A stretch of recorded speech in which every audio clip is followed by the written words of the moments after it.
ओम शांति दोस्तों, स्वागत है प्रजातंत्र से राजतंत्र की 7वीं कड़ी में। इस कड़ी का नाम है सतयुग की राजाई और विनाश का संबंध।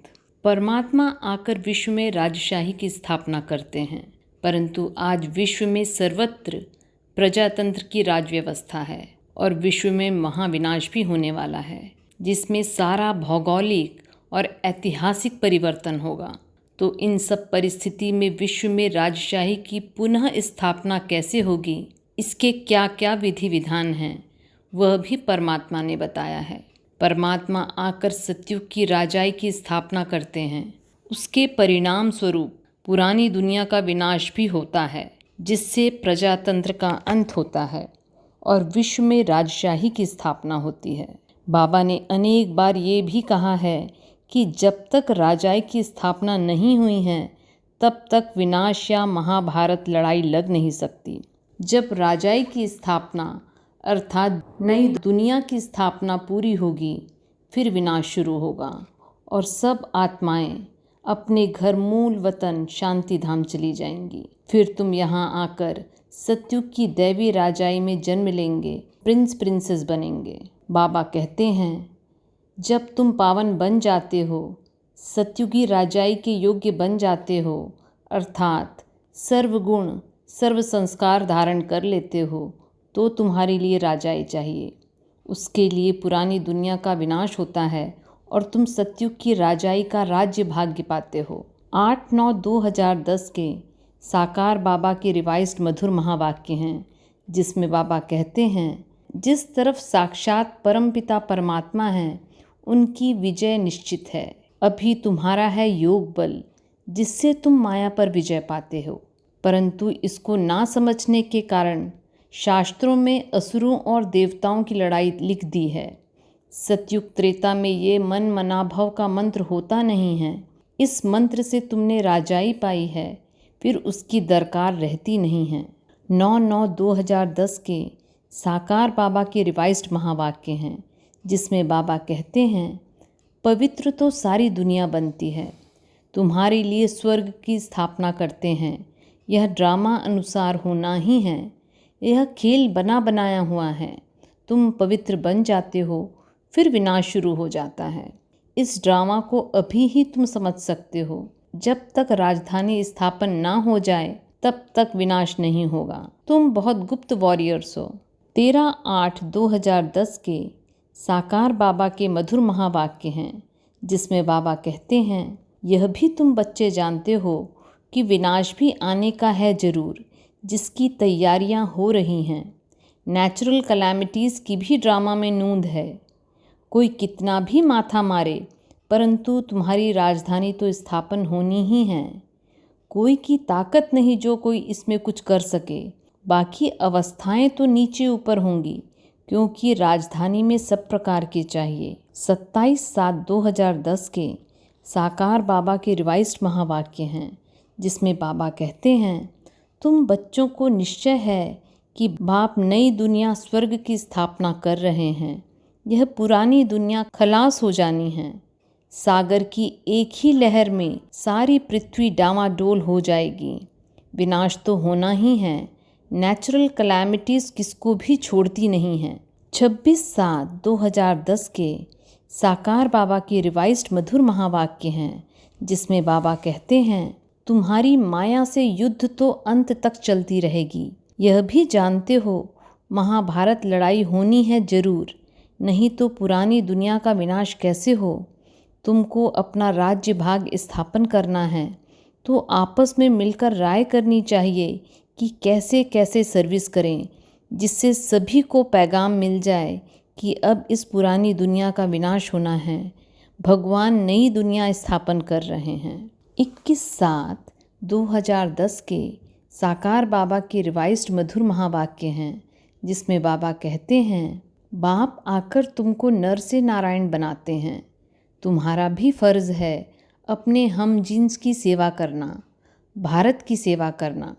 तुम जानते हो हम अपना राज्य स्थापन कर रहे हैं। विनाश के लिए भी ड्रामा में युक्ति रची हुई है। आगे भी मूसलों की लड़ाई लगी थी, जब तुम्हारी पूरी तैयारी हो जाएगी, सब फूल बन जाएंगे, तब विनाश होगा। 11/8/2010 के साकार बाबा के मधुर महावाक्य हैं, जिसमें बाबा कहते हैं, कल्प कल्प मैं तुम आत्माओं को पढ़ाने आता हूँ, तुमको ही राजाई देता हूँ, फिर तुम आधा कल्प बाद रावण राज्य में चले जाते हो। अभी बाप द्वारा पैराडाइज की स्थापना हो रही है, उसके लिए यह महाभारत लड़ाई भी खड़ी है। 22/7/2010 के साकार बाबा के रिवाइज महावाक्य हैं, जिसमें बाबा कहते हैं, तुम जब 16 कला संपूर्ण बनेंगे तब विनाश की भी तैयारी पूरी होगी। वे विनाश के लिए तैयारी कर रहे हैं और तुम अविनाशी पद पाने की तैयारी कर रहे हो। कौरवों और पांडवों की लड़ाई हुई नहीं है, लड़ाई लगती है कौरवों और यादवों की। यहाँ के लिए ही गायन है, पहले जब रक्त की नदियाँ बहती हैं तब फिर घी की नदियाँ बहेंगी। वे आपस में बॉम्ब से लड़कर खत्म हो जाएंगे। यहाँ फिर भारत में सिविल वॉर की ड्रामा में नूंद है। 22/7/2010 के साकार बाबा के मधुर महावाक्य हैं, साइंस वाले स्टार्स में दुनिया ढूंढने के लिए कितना माथा मारते रहते हैं। माथा मारते मारते मौत सामने आ जाएगा। यह सब है साइंस का अति घमंड। दूसरी तरफ मौत के लिए बॉम्ब्स बना रहे हैं, समझते भी हैं कि कोई प्रेरक है, खुद कहते हैं वर्ल्ड वॉर ज़रूर होनी है। यह वही महाभारत लड़ाई है। 17/6/2010 के साकार बाबा के रिवाइज्ड महावाक्य हैं, जिसमें बाबा कहते हैं, यह 84 का चक्र फिरता ही रहेगा, इसका अंत नहीं है। यह भी तुम नंबरवार पुरुषार्थ अनुसार ही जानते हो। तुम बच्चे जानते हो कि ड्रामा अनुसार अभी बड़ी लड़ाई लग नहीं सकती, क्योंकि अभी पूरी राजाई स्थापन हुई नहीं है। होनी जरूर है। जब तक पूरी राजाई स्थापन हो, हम भी तैयारी कर रहे हैं और वे भी तैयारी करते रहते हैं। 7/6/2010 के साकार बाबा के महावाक्य हैं, जिसमें बाबा कहते हैं, मनुष्य जब लड़ाई देखते हैं तो कहते हैं, यह तो महाभारत की लड़ाई की निशानी है। बाप कहते हैं, यह रिहर्सल होती रहेगी, यह लड़ाई चलते चलते बंद हो जाएगी। तुम जानते हो, अभी हमारी स्थापना पूरी थोड़ी ही हुई है जो फाइनल लड़ाई लग जाए। जितना तुम नज़दीक होते जाएंगे तो तुमको अपनी राजधानी और उसकी ड्रेस आदि का भी साक्षात्कार होता रहेगा। तुम जानते हो, जब हमारी पढ़ाई पूरी होगी तो विनाश शुरू होगा। विनाश होना जरूर है। तुम्हारे में भी कोई कोई ही यह जानते हैं। अगर यह समझें कि दुनिया विनाश होनी है तो नई दुनिया के लिए तैयारी में लग जाएं। 16/4/2010 के साकार बाबा के मधुर महावाक्य हैं, जिसमें बाबा कहते हैं, यह मूसलों की अंतिम लड़ाई है। 5000 वर्ष पहले भी जब लड़ाई लगी थी तो यह यज्ञ भी रचा था। इस पुरानी दुनिया का अब विनाश होना है। अभी नई राजधानी स्थापन हो रही है। तुम यह रूहानी पढ़ाई पढ़ते हो राजाई लेने के लिए। तुम्हारा धंधा ही है यह रूहानी पढ़ाई पढ़ना और पढ़ाना। 29/9/2010 के साकार बाबा के मधुर महावाक्य हैं, जिसमें बाबा कहते हैं, लड़ाई सामने खड़ी है। लड़ाई जोर भरने में देरी थोड़े ही लगती है, परंतु तुम बच्चे समझते हो, अभी हमारी राजधानी स्थापन हुई नहीं है तो विनाश कैसे हो सकता है। अर्जुन, अभी तो बाप का पैगाम ही चारों तरफ कहाँ दिया है। बाप का यह पैगाम सबके कानों में जाना चाहिए। भल लड़ाई लगे, बॉम्ब्स भी लग जाएं, परंतु तुमको निश्चय है कि हमारी राजधानी जरूर स्थापन होनी है, तब तक विनाश हो नहीं सकता। मेरे प्रिय साथियों, आज की इस कड़ी का दूसरा अध्याय है सतयुग त्रेता की चक्रवर्ती राजाई का विस्तार और संकुचन। तो शुरू करते हैं आज का दूसरा अध्याय। विश्व में राजतंत्र की स्थापना में भारत की विशेष भूमिका है। परमपिता परमात्मा भारत में ही आकर विश्व में प्रजातंत्र को खत्म कर पुनः राजतंत्र की स्थापना करते हैं। परमात्मा और आत्माएं अविनाशी हैं। ये विश्व नाटक भी अविनाशी है और इस विश्व नाटक में भारत भूमि भी अविनाशी है। भारत जैसी राजाई किसी अन्य देश और खंड में नहीं होती है। चक्रवर्ती राजाई का केंद्र बिंदु भारत ही है, क्योंकि विश्व में राजाई की स्थापना करने वाला परमपिता परमात्मा भारत में ही आकर चक्रवर्ती राजाई की स्थापना करते हैं, जिसकी राजधानी भारत में वर्तमान दिल्ली या दिल्ली के आसपास इंद्रप्रस्थ के नाम से होती है। चक्रवर्ती राजाई के समकक्ष सतयुग में और भी 7 और त्रेता में 11 राजाइयाँ होती हैं, परंतु उनके चक्रवर्ती राजा के साथ मधुर संबंध होते हैं, इसलिए वे एक ही चक्रवर्ती राजा से संबंधित होते हैं। ब्रिटिश राज्य के लिए गायन है कि उनके राज्य में कब सूर्य अस्त नहीं होता था, परंतु उनकी राजाई को चक्रवर्ती राजाई नहीं कहा जा सकता है, क्योंकि उस समय विश्व में और भी अनेक राजाइयाँ थीं और जो ब्रिटिश शासन के अधीन देश थे उनके भी उनके साथ मधुर संबंध नहीं थे। वे सब स्वतंत्रता के लिए संघर्षरत थे।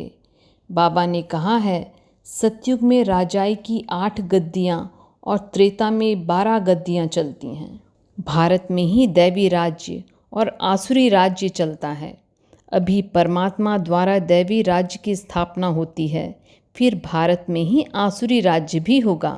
अर्थात भारत में कल्प के आदि में जो दैवी राजाई परमात्मा स्थापन करते हैं वह विश्व की सर्वश्रेष्ठ राजाई होती है, और कलयुग के अंत में भारत के राजाएं भोगी विलासी होने के कारण अपनी स्वतंत्र राजाई को गंवाकर अंग्रेजों की दास्ता में रहकर नाम मात्र के राजाएं कहलाते हैं। राम राज्य और रावण राज्य भारत में ही होता है, इसलिए भारत में राम और रावण का, देवताओं और असुरों का, और देवताओं और असुरों के देवासुर संग्राम आदि का गायन है। परंतु अभी बाबा ने बताया है कि ऐसा कोई देवासुर संग्राम नहीं हुआ है। ये तो संगम युग पर आसुरी वृत्तियों और दैवी वृत्तियों के आध्यात्मिक युद्ध का गायन है।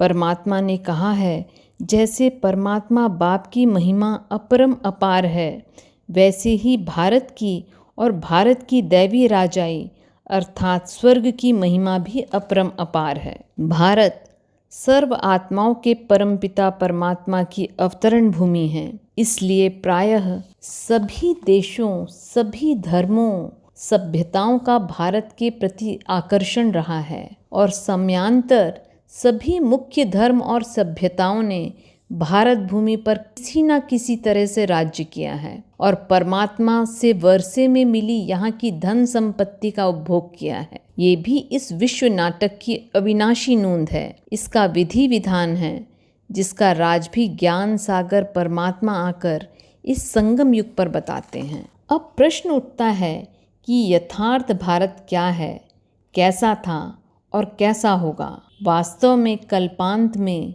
जब इस पतित विश्व का विनाश होता है तो भारत का ही थोड़ा सा भाग बचता है, जहाँ पर दैवी राजाई अर्थात सतयुग की स्थापना होती है।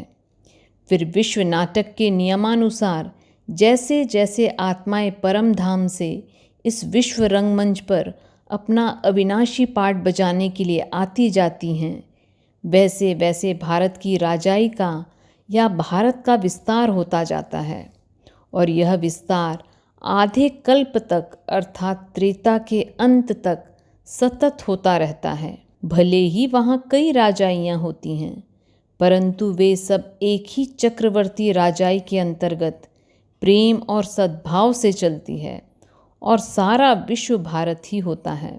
इसलिए उस समय तक भारत का भारत नाम से नामकरण भी नहीं होता है।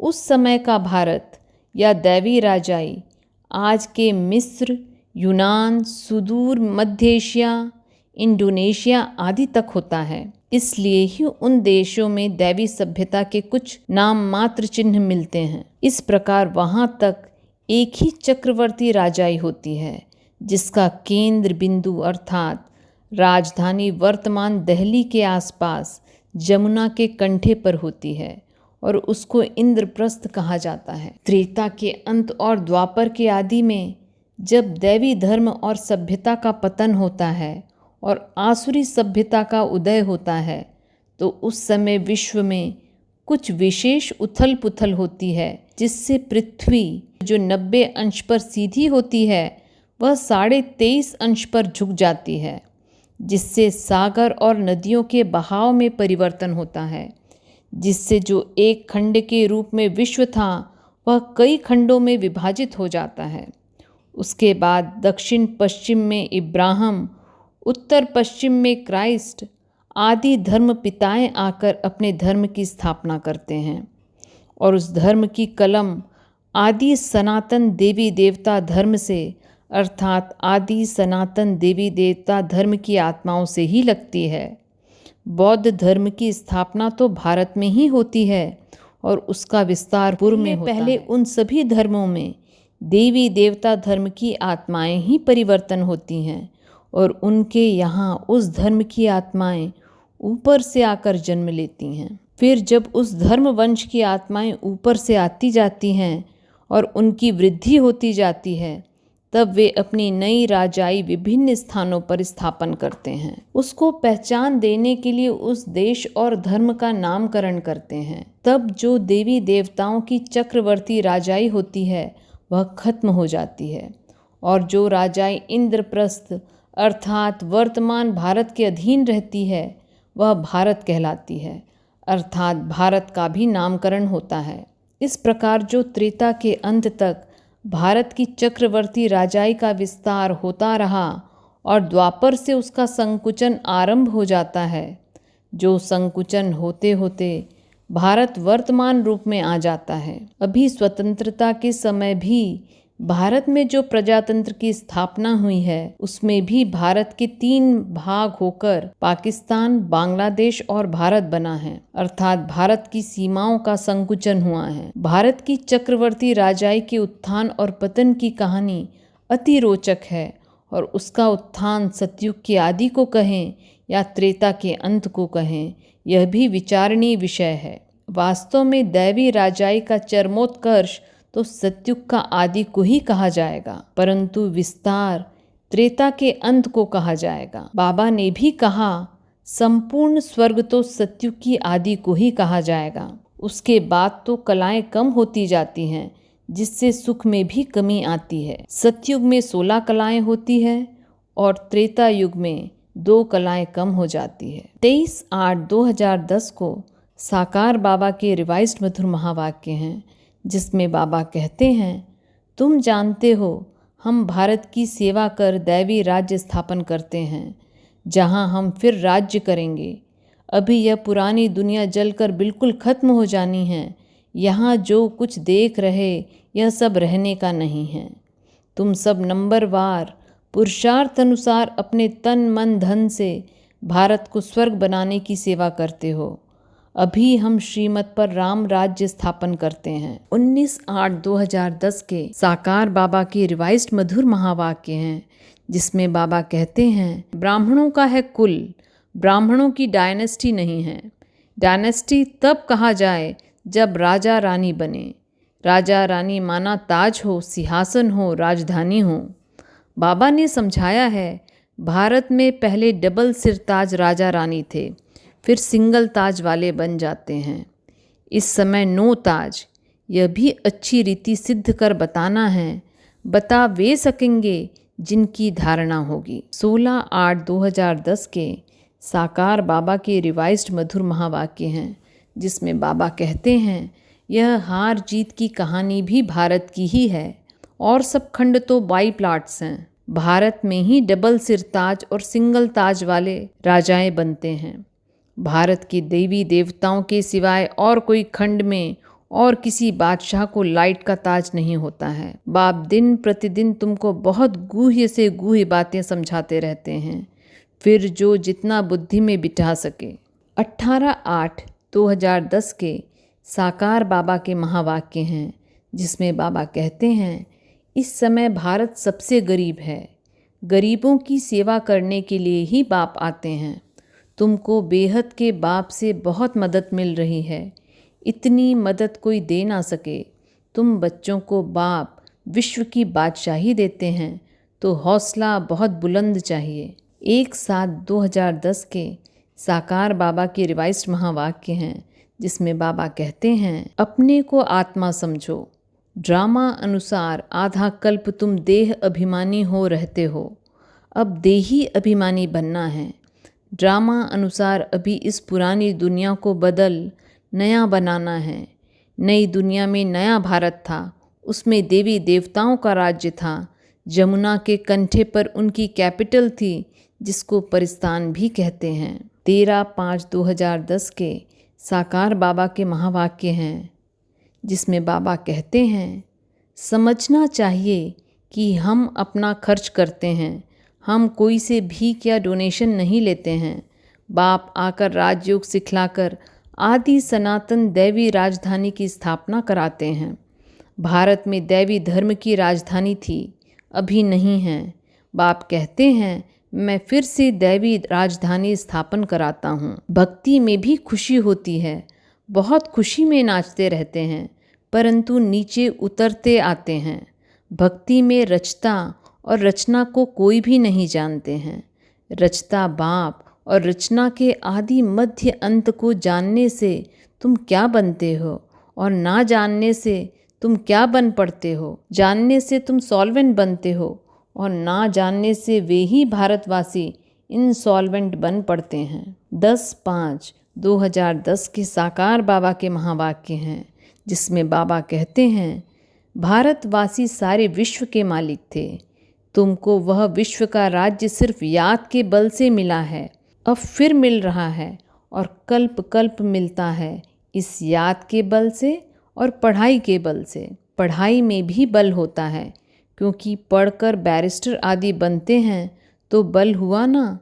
तुम योग बल से विश्व पर राज्य करते हो। वंडर है ना, इस समय सब आपस में लड़कर खलास हो जाते हैं, मक्खन भारत को मिल जाता है। तुम भक्ति में जन्म जन्मांतर जो सुनते आए हो और अभी हम तुमको समझाते हैं, अब तुम जज करो कि राइट क्या है। 8/10/2010 के साकार बाबा के मधुर महावाक्य हैं, जिसमें बाबा कहते हैं, बाप है सारी दुनिया को रजिस्टर करने वाला। स्वर्ग का मालिक बनने के लिए तुमको यहाँ से ही पासपोर्ट मिलता है। बैरिस्ट्री पढ़ते हैं तो योग बैरिस्टर से होता है और वे बैरिस्टर बनते हैं। जिनका योग परमपिता परमात्मा के साथ है तो वे डबल सिरताज महाराजा महारानी बनते हैं। यह पढ़ाई कितना ऊंच बनाने वाली है। नर्क के बाद ही स्वर्ग, अभी यह है पुरुषोत्तम संगम युग, जब तुम बाप से राजयोग सीखकर डबल सिरताज महाराजा महारानी बनते हो। इसमें सिर्फ बुद्धि से बाप को याद करना है और कुछ करने की दरकार नहीं है, परंतु माया ऐसी है जो बाप को ही भुला देती है। याद में ही विघ्न पड़ते हैं, यही तो युद्ध है ना। 1/10/2010 के साकार बाबा के मधुर महावाक्य हैं, जिसमें बाबा कहते हैं, विलायत वालों को भी बाप का संदेश तो देना है ना। ये चित्र ऐसी फर्स्ट क्लास चीज़ है जो देखकर कहेंगे, सच्चा ज्ञान तो इनमें ही है और कोई के पास तो है ही नहीं। ड्रामा अनुसार वे विनाश के निमित्त बने हुए हैं। बाबा ने बताया है कि अगर दोनों मिल जाएं तो विश्व के मालिक बन सकते हैं। यह लक्ष्मी नारायण का चित्र सदा साथ रहना चाहिए। किसको भी समझा सकते हो कि हम इस आदि सनातन देवी देवता धर्म की स्थापना कर रहे हैं। श्रीमत पर यहाँ चाल चलन को सुधारा जाता है। अपना याद का चार्ट रखना बहुत अच्छा है। तुम जानते हो, हम इस 84 के चक्र को जानने से ही चक्रवर्ती राजा बन जाते हैं और फिर बाप की याद से पवित्र भी बनना है। परंतु ड्रामा में ऐसा है नहीं। विश्व की बादशाही तो योग बल से ही मिलती है। ज्ञान, योग, धारणा, सेवा, चारों से स्वर्ग की राजाई की स्थापना होती है और चारों से स्वर्ग की राजाई का अधिकार प्राप्त होता है। परंतु राजा वे बनेंगे जो चारों में सफल होते हैं और चक्रवर्ती राजा वे बनते हैं जो चारों में पास विद ऑनर होते हैं। ओम शांति।